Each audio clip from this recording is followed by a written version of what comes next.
It's important to stop this mad practice.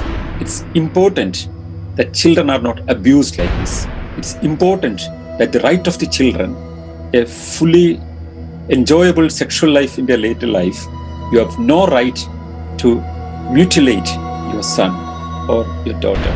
At the end of the day, encourage more and more parents not to do this mad practice.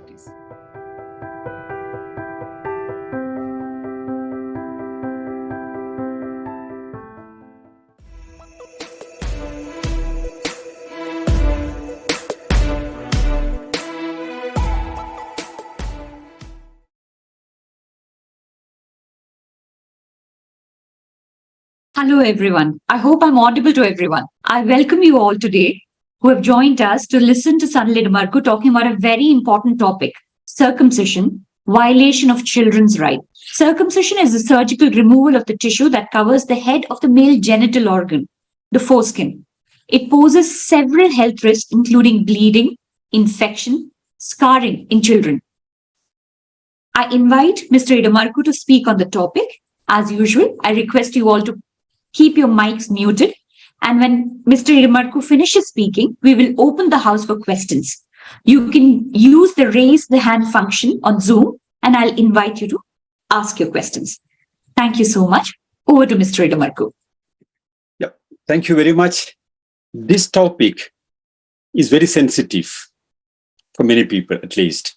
I've got at least a dozen telephone calls from different parts asking me to restrain from talking about circumcision because it's very, very sensitive. But there is no subject in the world that we have to keep away or keep off simply because somebody feels sensitive about that. Without any kind of prejudice or any kind of ill feeling, we should be able to talk about any topic and we should be able to discuss any topic. We should be able to evaluate the content of any topic. With that introduction, let me come straightly. When I first started inquiring or studying about circumcision and the implications of it decades back, one of the first things that I heard that there were at least more than a dozen foreskins of Jesus Christ available in different parts of the world. As per the story goes, Jesus was a Jew and he had a circumcision.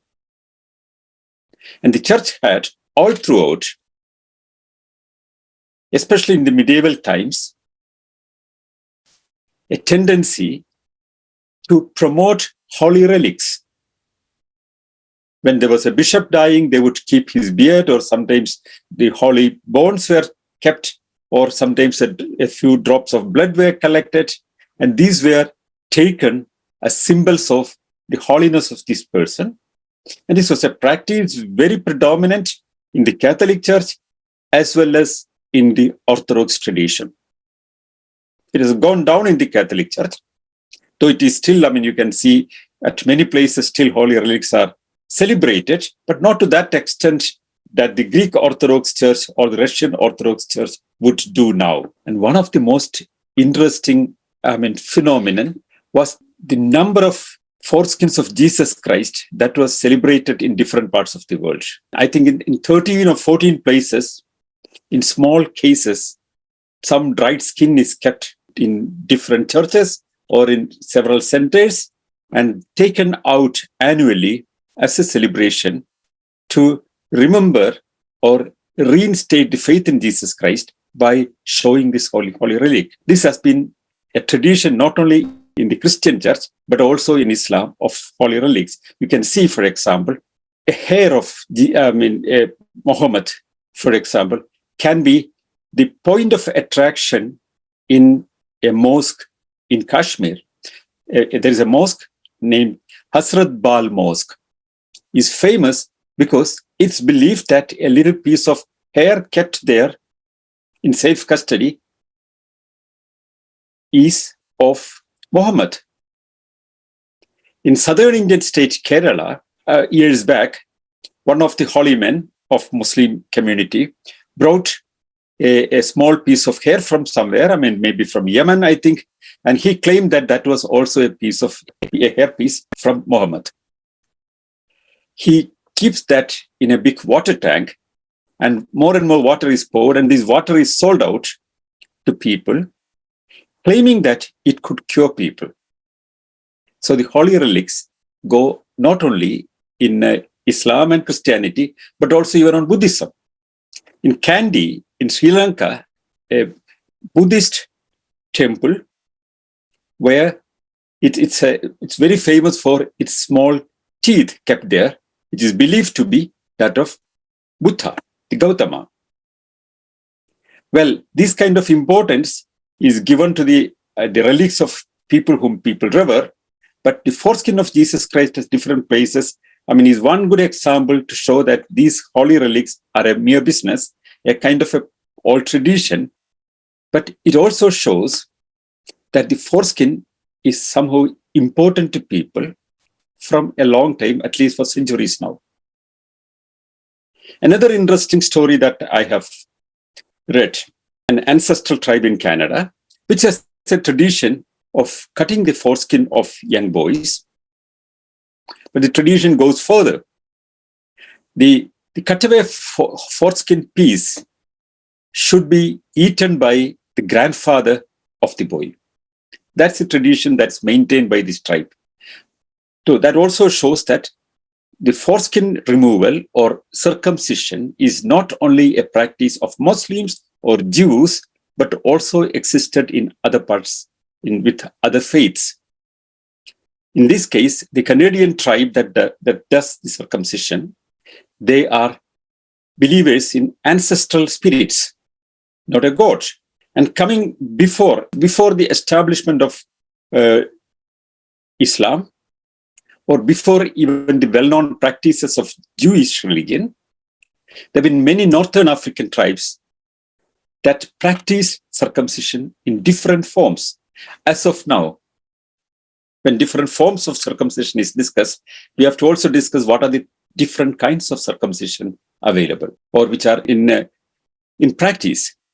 The three kinds of circumcisions that are in practice are: one, that of Muslims, that is done normally when a boy is something like 4 to 6 years old.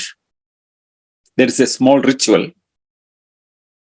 Most of the time, an untrained person or a kind of a preacher in the mosque would come to the place. A celebration is made. It's a kind of a sunnat for Muslims. It's a holy event. And the victim normally does not even understand what would happen.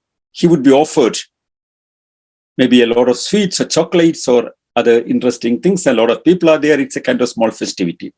But at the end of the whole thing, the foreskin of his penis is stretched and it's cut with a blunt knife. That was how it was practiced for a long, long time. Modern times, in many countries, it's done little more sophisticated with surgical instruments or with trained people.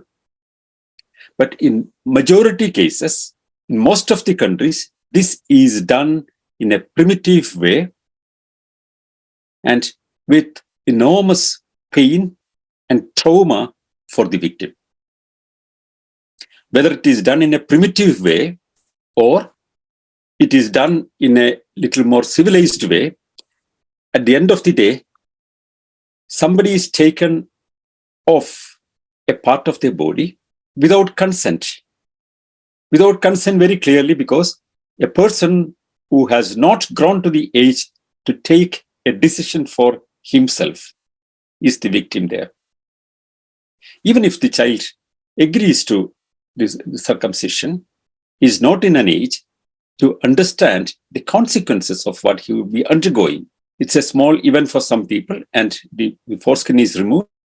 Unless and until there is a bleeding happening and or infection, in most of the cases in earlier times, there would be long pain or infection because these were not done in a scientific way or disinfections were not used. And the question was whether the child would get an infection or not. That's not the question here. The question is still more important.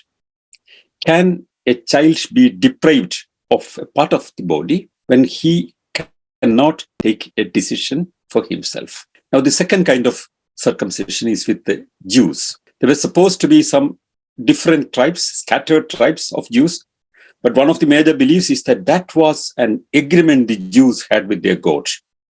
Jehovah wanted all the Jews should cut their foreskin to declare their allegiance to the God. The God wanted it. That's how they believed. And there are insistence on the scattered tribes that they should also practice circumcision. But the Jews would do it in a very different way than the Muslims would do. For Muslims, the foreskin is stretched forward. Maybe half an inch of the foreskin is cut off. What one loses with that is another question that would come later. But for Jews, what they would do would be tenderly cutting behind the bell of the penis, the skin, and tear it off forward, which is a very painful act, which would bleed also. And then it's stretched along with the foreskin, and then it is cut. Most of the time, the rabbis are doing it. The rabbis normally are also trained to do that. In earlier times, they were trained to use with blunt weapons. Nowadays, they are probably a little more trained, but it's done when they are when they're a toddler, a little boy of, some months. Sometimes it's done on the 6th day to the 12th day, but very early. The child has no possibility to even understand what was happening. So these are the two different circumcisions that we know of for male victims. But there is another kind of circumcision that is very popular in Northern Africa and in many parts of Western Asia, and even in some parts of India, Pakistan, Bangladesh, and even in Eastern Asian Muslim communities. That is the female genital mutilation. If you know the story of Ayaan Hirsi Ali, the famous atheist who has undergone a genital mutilation when she was a child, such a brutal experience she was narrating in her autobiography. She was born in Somalia. Later, she migrated to Netherlands. Then she became a Dutch minister. Now she moved to United States and she lives there. Her book narrates how hard it is, how painful it is. And what they do would be as follows. They would force the girl to open up her vagina and they stretch off the clitoris and cut it off. Why do they do it? The communities believed that would reduce the sexual passion of the women, which was considered to be a very bad thing. But if we look into history, when the male circumcision began, there also you would see that it began as a ritual in a collective way. It began as a ritual amongst the slaves who were forced to go to war. The belief again was that would reduce the libido in you, the desire for sexuality. And later, this was opposed by the Greeks and the Romans. The Jews continued it, and the slaves were circumcised for that would reduce their libido. And whether it's right or wrong, let's come to that later, but that was the history of it. The Greeks, as a predominant cultural influence in the Western world, disliked or disowned the idea of circumcision. And the Roman tradition that continued from the Greek tradition continued with that.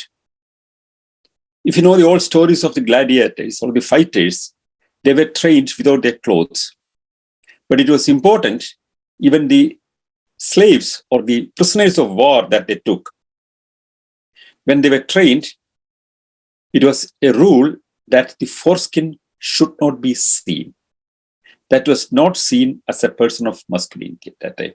So they were asked to stretch the foreskin if they were circumcised earlier. For some reason, they were asked to remove their clothes, then stretch the foreskin to the extent that it would be covered. So a technique to restore the foreskin also was established in the early Roman Empire. If you know, the major Christian group, the Roman Catholics, came into being in the 4th century when Emperor Constantine decided to accept the faith as the faith of the nation. But before that, before the so-called period of Jesus Christ, the Roman Empire came into being, which had the tradition or many of the cultural inheritance of the Greek tradition, continued the dislike for circumcision. And when you see that the Roman tradition, which restarts from Constantine, Emperor Constantine, who accepted Christianity as the religion of the nation, one would see that while they take the Old Testament, the Jewish Old Testament, as part of their faith, a part of it, modified, removed a lot of parts, called them Apocrypha, and the accepted ones they took from the Jewish tradition, but the Jewish tradition of circumcision was not taken by the Roman Empire or the Roman Catholic Church. But that doesn't mean that the Christian traditions totally reject circumcision. There are Christian groups, especially the Eastern Church and some of the groups that claims, old tradition, like the Church of Eritrea or the Coptic Church or other groups in Egypt, still continue circumcision practices that they carried, with their traditions from before the so-called period of Jesus Christ. So this wasn't a tradition existing earlier. This was a tradition which was taken by the Jewish people. This was a tradition with a lot of tribes in the whole Semitic area, but was rejected by Roman Catholic Church because they were following the Greek tradition and the Roman tradition, which rejected the idea of circumcision. One of the arguments of the early Christians against circumcision would go as follows. If it was an agreement with God, and the God did not want the foreskin to remain with a male, well, then why did he make all these male penises with the foreskin? Why didn't he remove it beforehand, since he was the creator? This was a kind of argument that they tried to articulate. But at the end of the day, one can see that the Roman Catholic Church and the mainstream Orthodox churches also rejected the idea of circumcision for their faith, while they cherished the faith of the Jewish belief as part of their mainstream belief. That's interesting. Of course, the history has several streams of influence, not only religious influence, but also political influence. And the Roman religion, the Roman Catholic Church, had more influence from the Roman tradition and the Greek tradition than the Jewish faiths that they adapted as part of the faith. Now coming to we have been discussing about the female genital mutilation that was going again in different parts of the world.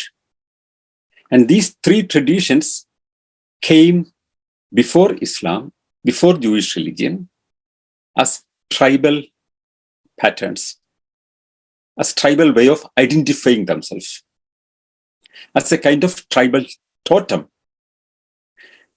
Most of the tribes in ancient times tried to identify a certain behavior pattern, certain way of wishing, a certain body identity to identify the tribal members when they have conflict. Because most of the tribes believed that when they are in contact with another tribe whom they considered an opponent, they would immediately go into an effort to eliminate them. Tribal conflicts were so rigid that they always identified with their groups, and any other group outside the tribe would be an enemy. They would immediately attack them. But how would you identify a person of your tribe? So totems developed. And most of the tribes had their own special way of totem. I mean, even now you can see, if you see the National Geographic Channel, you can see most of the times the tribals in Amazon as well as in Africa, many tribes have their own special way of identifying themselves with the very powerful totem signs. For example, cutting a hole here, making a hole here at the childhood and making a wood piece here, or making some special equipments fitted on their ear or their forehead, many different ways they had. And apparently, most of the socio-anthropologists try to identify the beginning of circumcision as a tribal totem, which is prevalent in very different ways, not only in one way, but in different ways, but got a little more legitimacy when the Jewish tribes adapted it. And eventually, the Jewish faith became the founding faith of Christianity. They did not take it, but Islam would take it, because this existed in the whole area in different formats, and they also take it. Now, there are 2 or 3 important issues I wanted to discuss about the whole issue of circumcision. What in the whole world we should worry about some faithful people go with whatever kind of religious ritual that they have, and what is the concern of the rest of the world about that? Let them go with their faith. This is how some of the people would say. But beyond that, you have to understand that there's a huge population of Muslims in the world now. The whole Muslim population, if you take as one unit, it's bigger than the whole African population or the whole Indian population. It's something like less than 1/3 of the whole global population are Muslims. And all the male members of the Muslim community, if they are living in a traditional society, they would undergo the circumcision. But I know a lot of Muslims who have migrated to Europe who refuse to circumcise their sons because they have read a lot, they understood a lot. Maybe they are grown enough to understand what they have actually lost. That is why this becomes an important issue at this moment. There's a global initiative now. All around the world, there is an initiative to make people aware about this problem. And it tries to address this issue on 2 different levels. Number 1, educate parents to stop this nasty business that they try to mutilate their children. And it's a kind of child abuse.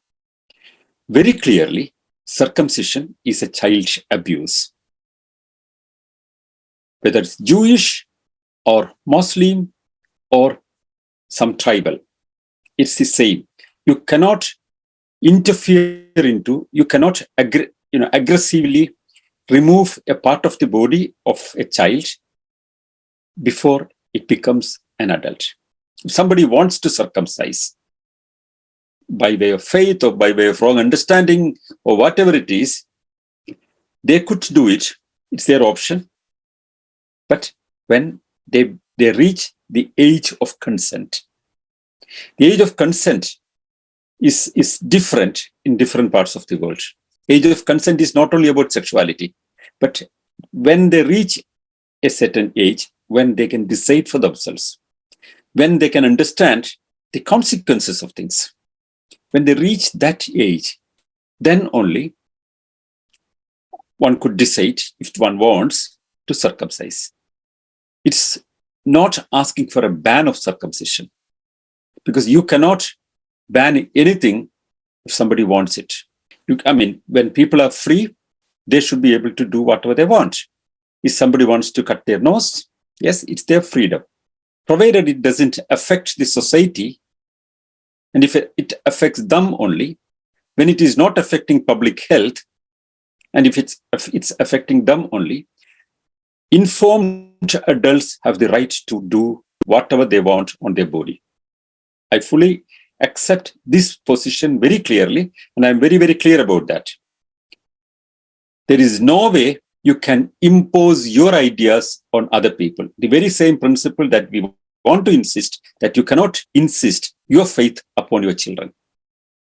Still, there could be ideas of faith going on in families and traditions and schools and different ways. We try to stop these unnecessary interferences in all possible areas.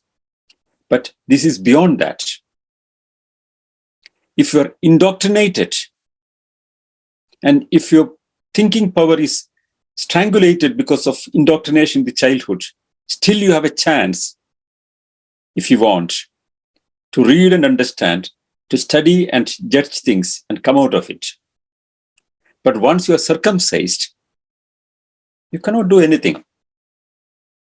And what you lose, starting from the genital mutilation of girls. Let's start from that. One of the major sexual organs that a girl has is a clitoris. That's one of the major nerve center of her sexual experience. That is what is being removed. The intention was very clear that women should leave the possibility of expressing their libido, they experience their libido and reduce their libido. That was the idea. They should have lesser sexual desire. Whether that would stop sexual desire or not is another question, but what they could get from sexuality, that would certainly be influenced by removing the clitoris. It all works in your brain. Of course, you will have the experiences. You can have the experiences, but what you can get by stimulating a clitoris is gone. You cannot get it. And when you remove the foreskin, like it is done for Jews, you remove a major part of the nerve centers that a male has. As you all know, the male possibilities of sexual enjoyment is much lesser than a female. The nerve centers are much less in number, and out of which a major part is removed simply. Foreskin carries a major set of nerve centers, and that's gone. And the tender membrane that is removed when the circumcision is done for Jews, you actually lose the possibility of a great experience that you would have without removing this. You simply lose a major area of sexual happiness. You cannot explain to somebody who lost it. They believe in a different way. That all I'll discuss later. But the ground reality, which is medically established, is that they lose a major set of their nerve centers, and it's very difficult to regain it. Then, as a consequence, some other things also would happen. Once the membrane is gone on the bell of the penis, you get it slowly hardened. The skin becomes hard and hard. And the dead skin deposits there, which is, of course, looks like part of the body only, it becomes harder. And you, not only that you lost the nerve centers at one side, on the other side, another center where you get a lot of experiences is the bell of the penis, where you get hardened skin. And there'll be a lot of dead skin around it because it's being rubbed, because it's exposed. And you start losing the great possibility of enjoying sex as compared to other people who did not go through this exercise. You actually lose a great possibility of sexual enjoyment when you get circumcised. That's a major decision. One can do that. One can take that option, but after knowing the consequences. In 1930s, the Jewish community in United States, or still earlier than, I think in 1910 and 1920, you could see a lot of literature coming out at that time, promoting the idea of circumcision amongst non-Jewish people. They claimed, especially promoted by rabbis, they claimed that would enhance your sexual potency, or you can remain in a sexual relationship for a longer time without an ejaculation if you are circumcised. Therefore, it is good. Second argument was they won't have any deposits that otherwise would be there under the foreskin. So they would not have any kind of ailments there. They would not get urinary infection. A lot of arguments were there. And it was almost taken seriously by a lot of people. And in 1920s and 30s, it was almost fashionable to get the boys circumcised in the hospital immediately after their birth. Parents would ask the children to be circumcised, not as a religious ritual, but thinking that it was a medical necessity and it was a good medical practice to remove the foreskin. But eventually, there is more and more information about the whole process. And now, still it is allowed in the United States, but you should be explained the consequences. There are large decline in the number of people who would go for that. Otherwise, in 1930s and 40s and even 50s, a lot of parents, not from Jewish or Muslim background, but others also, practiced it just by believing the campaign and propaganda of the Jewish community and just followed it, thereby discriminated or deprived their children from the possibility of sexual heights that they would otherwise have. What are the other consequences? I mean, let's take one major argument, for example, out of curiosity, I had a comparative study of the possibility of a urinary infection argument. How many times a male has urinary infection? 1 in 100 would only have a urinary infection the whole lifetime. 99% of the males would not have experienced a urinary infection the whole life. And even if you have a urinary infection, you can have some, antibiotics and you can come out of it. You should know it, that's all. And if you remove the foreskin, the possibility of having a urinary infection would reduce a bit, but not to that great extent. It's a very remote possibility normally. And if you are clean and if your hygienic patterns, you have very, very possibility to catch a urinary infection is very less. So if that's the only thing, and the price that you have to give for that would be the great area of happiness that you would lose, or the great area of sexual ecstasy that you would achieve, then that's something different. Now, the second argument that this would enhance your sexual capacities is proved very wrong. NHS has explained that. It's also all very, very clearly. There are a lot of scientific studies about that. Sometimes that could prolong the sexual relationship for one reason. Because there is a lot of roughened skin, because there is a lot of hardened, dead skin over the bell of your penis, you don't really experience what others would experience. So you would need more time to experience the sexual pleasure that the people otherwise would get. And moreover, the smoothness is lost there.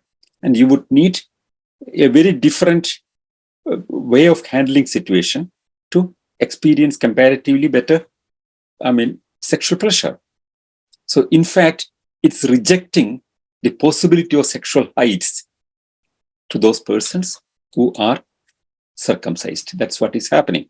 It's on the contrary, that they would not get issues. The circumcised man is not getting the sexual pleasure that other people who are not circumcised would get, just because they have very hardened forehead and they are permanently exposed and there is a lot of dead skin there, which is simply considered as part of your skin only.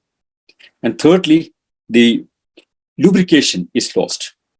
And another major part is there is a shaft kind of, we are all adults, we can talk about these kind of things. The sexual act, if you are going into a direct sexual act, there is a possibility of the whole action is also connected with the forward moving and backward moving of the foreskin. That experience enhances the pleasure, which is also lost. That is also another reason of pushing the semen into the vagina, which would be enhancing the possibility of a production. That's why that is that particular pattern continued in the process of evolution. In any case, you lose all these possibilities. At least three major possibilities. The shafting function is lost. You have dead skin and the hardened forehead that is lost, and you lost by removal a lot of nerve centers. This is a ground reality for Jewish as well as Muslim circumcision. To cover this, there are stories and stories spread. One of the stories would go that if you're circumcised, then you would not get HIV. And I've heard, articles and articles written by, not by scientifically informed people, but by other people, giving the idea that circumcised people would have lesser chance to get infected with HIV virus. That's also, there are a lot of prejudices and wrong ideas. When HIV was, a big scare everywhere, and people believe that it's connected with the homosexuality. Some people believe that it's because, you don't have conventional sexual behavior. But, we all know that HIV was only communicating through the body fluids entering into the bloodstream. It's not your sexual behavior. It's not you're circumcised or not, but only when there was a wound and or some way, if it's not even connected to sexuality, you can get it by any other ways. For example, by an injection syringe or by any other, exposure to the body fluids which was infected. That's the only way that you could get infected. And who would have more chances to get a bruise? The people with a foreskin or a people without foreskin. It's a matter of simple logic only. And statistically also, it's not proved. The major argument says that in Africa, this was a major program and this was done in many, countries. Yes, there were programs initiated by private trusts to promote this idea, but the major victims of HIV virus infection was in Africa. Populations got completely wiped off in many places because people did not know how people were getting infected. So therefore, they could not follow healthy practices. They did not understand how this would communicate. They did not understand what was the problem. So out of ignorance, out of lack of knowledge about what was happening, out of lack of knowledge about how it was communicated, a lot of people got infected in areas where people were ignorant. There was more and more medical illiteracy in many parts of Africa. And that's where HIV infection was rampant. It has nothing to do with circumcision. That was not clinically proved anywhere. Still, that's an urban legend. I would say an urban legend because they don't believe it. They don't understand even how it is communicated in many communities. But in cities where these kind of things can be discussed, there are stories around claiming that this would enhance your sexual potency, number one. This would protect you from urinary infection. This would be protecting you from, sexually transmitted ailments. What is sexually transmitted ailment? Ailments are transmitted in different ways. Sexually transmitted ailments, the so-called ones, are mainly because there are possibilities of bruises there. And you can get infected. You can get infected in many different ways. Okay, whatever way, HIV was you are not protected by getting circumcised. But that is another story.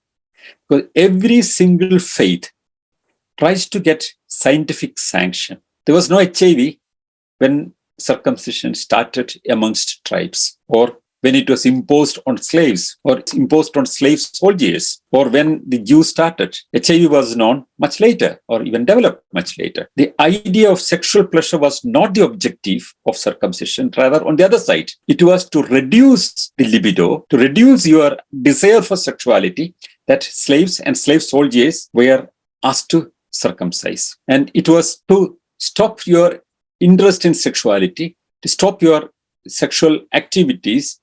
At least that is what it was meant for, to encourage female genital mutilation. So, I was trying to broadly give the dangers that this circumcision would be giving to people. Either it is Jewish circumcision or Islamic circumcision or female genital mutilation, whether it is done by tribals or by tradition or by urban superstitious people who would wrongly understand or follow the propaganda coming from the faithful campaigners to legitimize their traditions and their ways that they have been practicing over centuries. Now, what can be done now? There are only two ways to handle it. Number one, there should be more and more awareness growing all around the world about this problem. We should be able to discuss people without humiliating people. Also, always we should understand that people who got circumcised are not the people who are mistaken. They were circumcised without their consent. Even if they agreed, they were not in an age of consent. at 5 or 6 years. So the general public education should be now focused on educating parents to stop circumcising their children. That should be given the topmost priority. And how that is possible? By educating people, by talking about this with the discussions and by writing articles, and we should be able to talk to people without getting into confrontation with them, making it a point to understand. Many people think that, you have to make trolls and humiliate people to convey a message. That's not how I think these kind of sensitive issues are carried forward. It should be taken with a kind heart. It should be talked with a very clear understanding that we have an objective when we are doing it, not to celebrate that we are right and they're wrong. That's not how things are to be handled. It's to change a society, transform an old tradition. So we have to be careful. We have to be sensitive. It's not making some trumpets to make our victory over the other people who have been doing it, but to make people understand it. Make it less provocative and communicate to people, make them understand it. And that's the first thing that we can do. The second thing would be promoting legislation. I'm glad that there have been some groups in India taken an initiative to go for a public interest litigation, I think. That's a wonderful step. I would appreciate that. Similar efforts are happening in other parts of the world also. Some years back, there was an effort in Germany to stop circumcision of Jews. While a lot of people who migrated from the Muslim majority areas are coming out of this pressure of circumcision, which otherwise sometimes they would understand, still the communities would press them into that. But that would not be existing in an urban society that the Western world would provide them. So it's coming out. A lot of people are coming out when they are moving to the Western world or people who would understand this issue. But on the other side, we have to educate people to stop it upon their children. Then we have to make legislation. We have to force legislation. We have to make public understanding. And thirdly, and importantly, there is another major effort going on to help people who were victims of circumcision. Can they regain what they lost, at least to an extent? And to what extent? There is very serious discussion going on that point also. There is no question of discussing whether it is good or bad. It is clearly a wrong practice, clearly a mutilation, clearly a kind of attack on children, but damaging their sexual pleasure, damaging the possibilities of their sexual enjoyment, and limiting their, sexual activities to an extent that they cannot even regain it.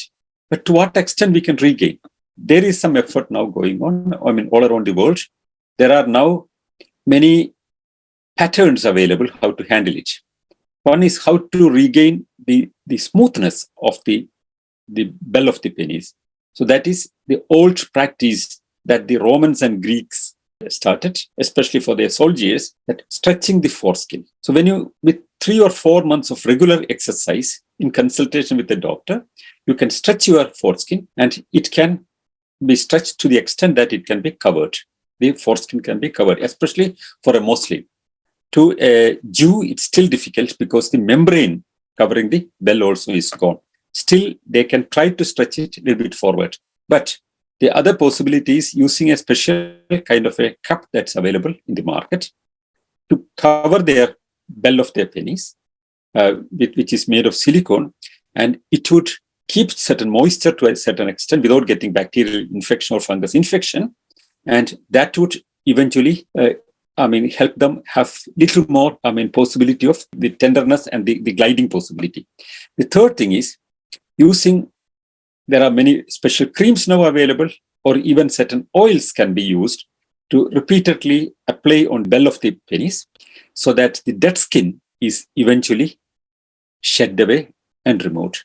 But you have to discuss with the doctor who would understand it, who would understand the basic principle. You can also consult experts on internet. There are societies that help people to regain the lost libido, lost sexual possibilities. You cannot get it completely.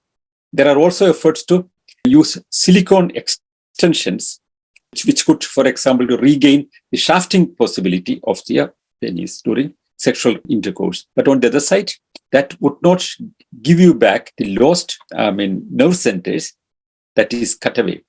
But still, some parts you can probably extend a little bit to something like 60% is what is generally estimated now, can be regained with systematic effort of 1 year or 2. So those people who want to regain the lost possibilities of their sexual enjoyment by forced circumcision that they were undergoing in their childhood, there are methods which can regain something like 50 to 60%, back, but not still fully. But that's something you cannot do anything. Still, you would have your experiences of sexual fulfillment and all, but certain areas of the pleasure that others would enjoy, you don't get. But you can try to get back to a great extent some of the experiences, and that can be helped by efficient doctors. So at 3 levels now, to gain back the lost, removed part is partially possible, and that should be encouraged, and there should be more and more research going on to enhance it probably. And also the removed clitoris, you cannot really do anything if it's cut from the very base of it, but still there are ways to extend it further, though many nerve centers are already gone, number 1. Number 2, you can use approved oils, with the help of a doctor, and you can try to remove the hard part of the skin and get back the smoothness and extend the foreskin to cover it and to retain the smoothness there. This is the way to regain it. But all the same, it's important to stop this mad practice. It's important that children are not abused like this. It's important that the right of the children to enjoy a fully enjoyable sexual life in their later life, just because there is some faith somewhere and there is some practice that is carried from some tradition. You have no right to mutilate your son or your daughter. You have no right to damage their life. You have no right to take away their future pleasure. That's clearly to be taken as an abuse on them. And that's the public awareness that we have to develop and we have to take forward. And at the end of the day, encourage more and more parents not to do this mad practice. Encourage them to not to circumcise their children. So these are the 3 ways, 3 patterns that we are developing in the international campaign for the right of children, especially one of the major rights of a child to have a full and happy sexual life. Thank you very much.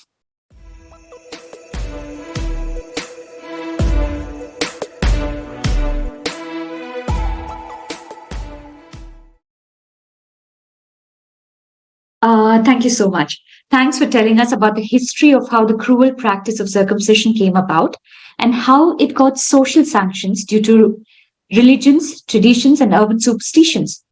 Education and open discussions like these are the only way we can put an end to this practice. Thank you. And I now invite questions from our audience. Ratish has a question. Hi, good evening, sir. So my doubt is that this circumcision is it's written any of the religious tests someone have to follow it or just come as a custom? It has evolved. Is it anywhere mentioned in the Quran or Jewish Bible or Hadith somewhere? It is this a custom one have to follow it. Something like that is written anywhere. In the Jewish Old Testament, this is mentioned. This is an agreement that you have with God, and that's why you're doing it.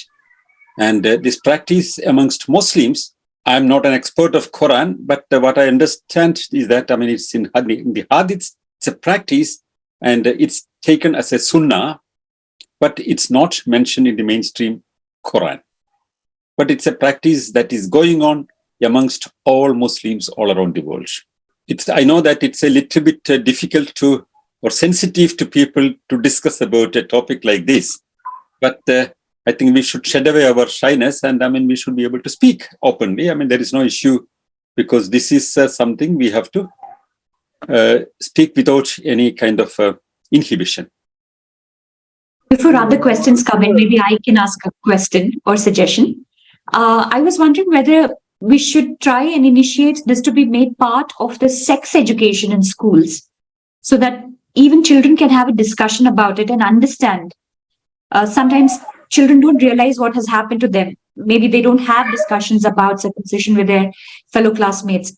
So, should we also encourage schools or educational institutions to have or include it as a part of sex education in the curriculum? Yeah, that's a very good suggestion. In fact, the basic education about sexuality and scientific side of sexuality is very, very important, because lack of sexual education, lack of even basic medical education is one of the important problems and limitations that we have. Sexual education is wrongly understood by many people as teaching school children how to enter into sexuality. That's how it's taken by some people. But rather, it should be a part of the education system, and children should understand the consequences, for example. But these kind of things, when it comes to the school textbooks, there can be resistance from interested groups because it's a matter of faith also.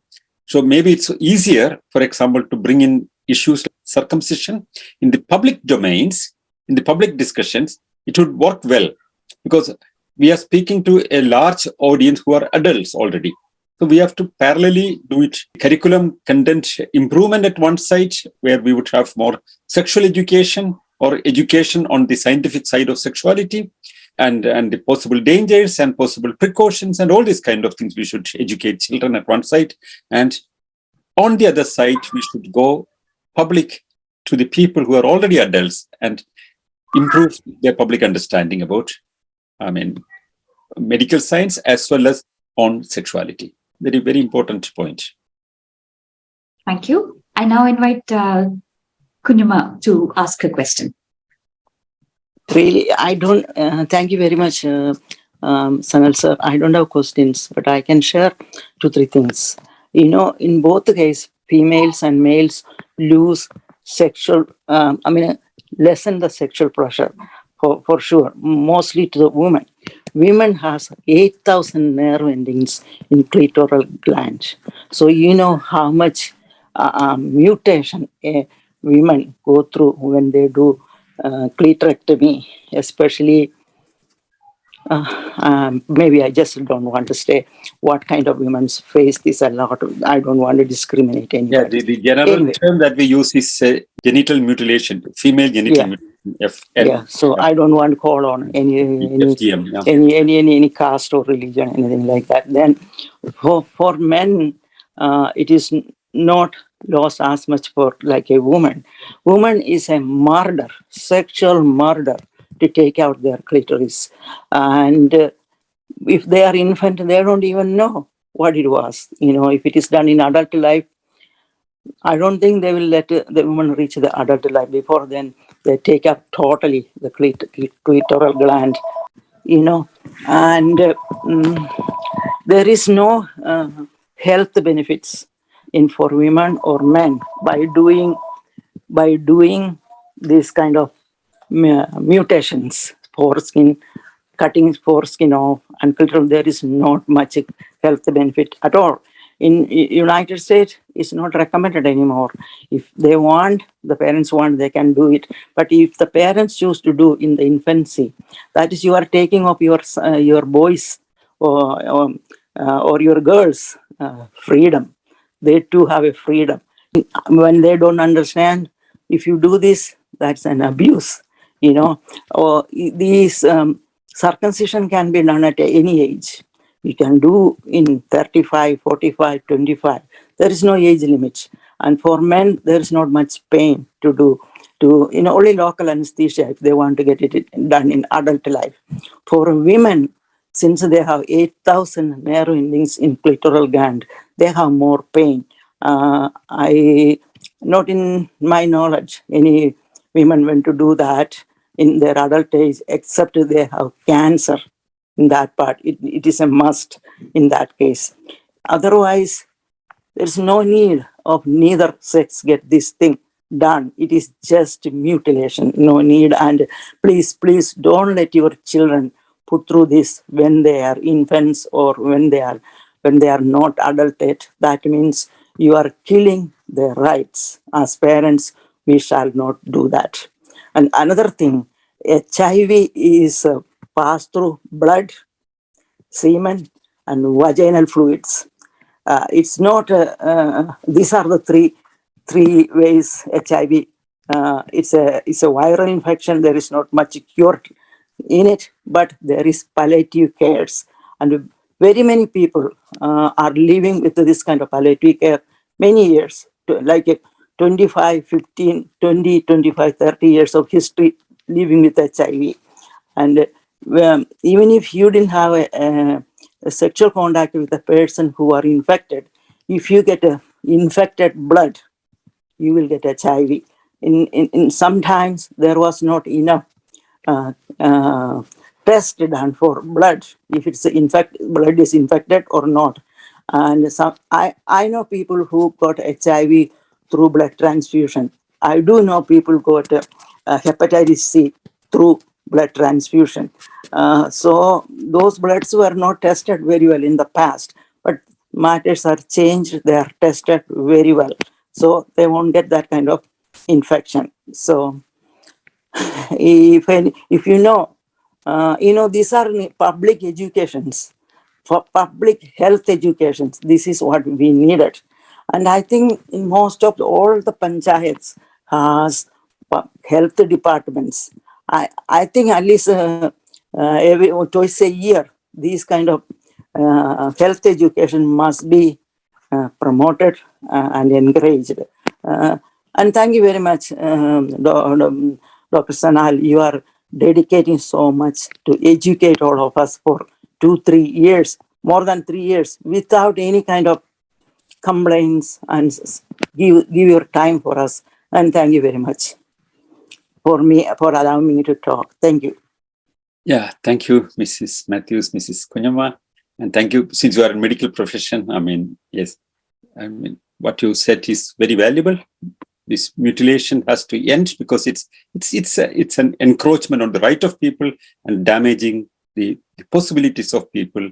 And that has no way that it can be justified except your faith or whatever it is. But that if people have faith and they want to do that thing, I believe, and we all should believe in the right of people to practice whatever they want, provided it's not affecting the society, but when they become adults, not upon children.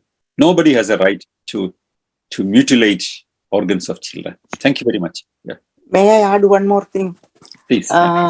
Once a client came Middle East. This lady was from king and queen family. I think she was a queen, and she happened to have this clitorectomy done.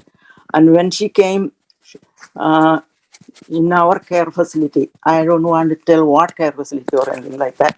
And but VIPs are very much encouraged in the facility, and they came with their whole cohorts and all kind of people. They usually take the whole unit, whole floor. They book the whole floor for their purposes. And this lady cannot pass urine, and the 2-3 professions has to go through to find the urethra because it was cut so deep, couldn't find it.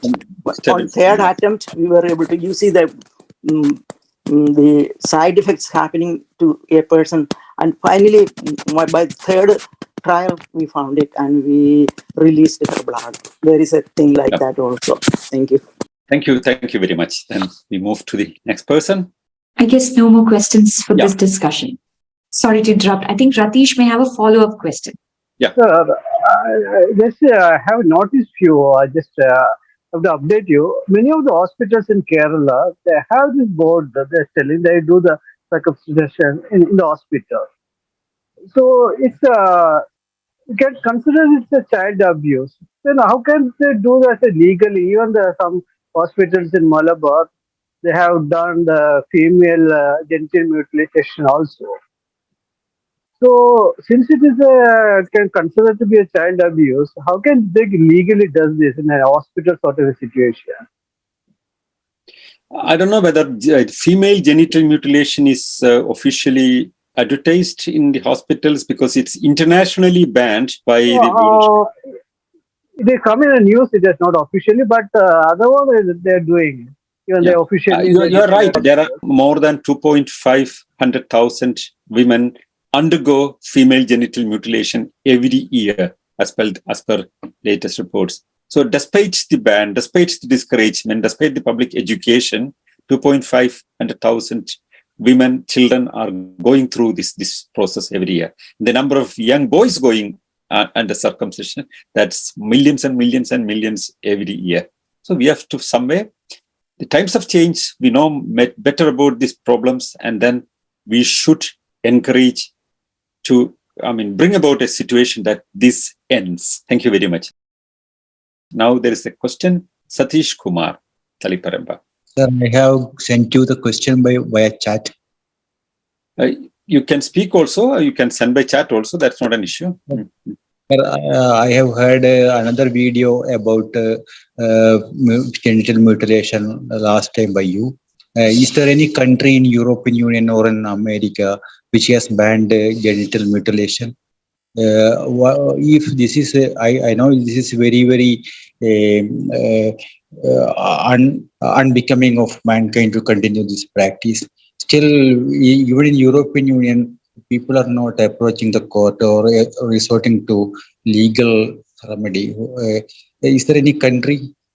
There is one major thing in Europe is there was one case in Germany, some time back, asking for the stopping the genital mutilation on the Jewish children, when they are very, very young. The court has accepted it. But then it has gone to a higher court and it was overruled for one reason. Germany is very sensitive on these kind of things. One of the major reasons is Germany has undergone a huge violation against the Jews, during the First World War, during Hitler's regime. So Germany, it doesn't want to get another name that they have done something against the Jewish interests, because they are very sensitive on this topic. That's number one. And many Jewish people, there are, by the way, another interesting thing, there is no country in European Union that has banned it, but it's a voluntary thing for Muslims. But there are more than 25% of the Muslims in Europe do not practice, this circumcision upon their children. 25 to 27% of the Muslims who are living in Europe are not forcing their children to go through this. They even practicing Muslims, understanding the danger of it, have stopped it. But there were non-Muslims doing it in the United States earlier, right? Because of the campaign of the Jews. That has also come down considerably. But there is no ban, but there are moves in many countries. There is no ban possibility. But you can raise the age of circumcision if people want it. That's possible, because if anybody wants it as part of their faith, you cannot stop it.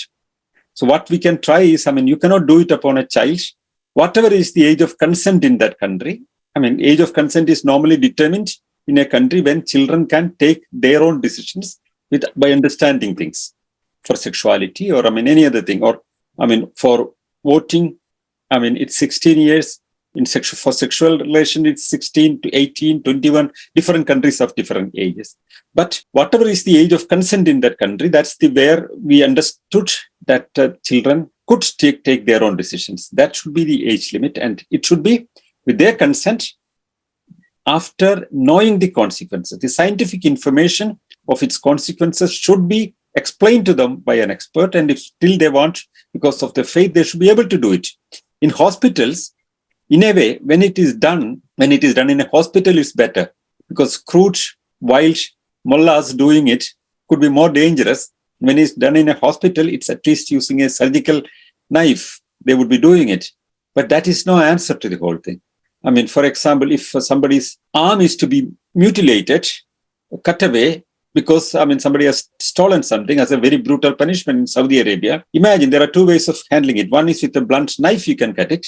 But instead, there have been some human rights groups telling that, well, if that's your practice, you can do it, but you should do it in a hospital with surgical instruments. That's no answer. You cannot do it even with a surgical instrument, because that's violation of human rights. You cannot take away the organ of a person for whatever crime you have. That's another major argument that's going on. It's not a question of doing it more effectively with surgical instruments and without infection. That's one thing. But what we are asking is not to have these kind of practices imposed upon people when they are not adults. after becoming an adult, after knowing the consequences, suppose anybody wants that, well, let them have that. That's no issue. There is no complication. We would still educate people, explaining them what would be the danger. And like it was successful, getting more and more people leaving this practice. For example, 10 years back, it's less than 10% of the Muslims in Europe who would stop circumcising their children. Now it's more than 23%. It's growing very fast. And eventually, all over the world, there'll be more and more aware people who would stop this. And they would want to stop what mistake was done on them, not to be done on their children. Thank you. Hello, sir. Can I ask one more question? Yes, please. Yeah. Sir, in Kerala, we have a suit filed in the Kerala High Court on regarding ban on male circumcision. Can you guess the fate of the case? Can you guess it? What will be the outcome? I cannot judge, because in most of the time, what can happen in a country like India would be not on the merit of things, but on the social implications. Sometimes judiciary can take decisions in a very different way. But all the same, I would appreciate this move. Similar petitions are filed in other countries also, but this is a wonderful gesture done by an organization, namely non-religious citizens, right? Yeah. Right. Sir. Yeah. That's a very welcome move. At least that will help people to understand and discuss this topic. Even if we don't get a good result as a proper judgment in our favor, this would, give an opportunity for us to discuss this matter. And there should be more and more public education. If we get a verdict in our favor, that would be wonderful. That would be great. But even otherwise also, it's a welcome move and it should be appreciated. Thank you, sir. Thank you. If there are no more questions, I think we can call the discussions to an end. Thank you all for being part of this discussion, and you will get more updates about future meetings on your WhatsApp. Thank you so much. Thank you very much.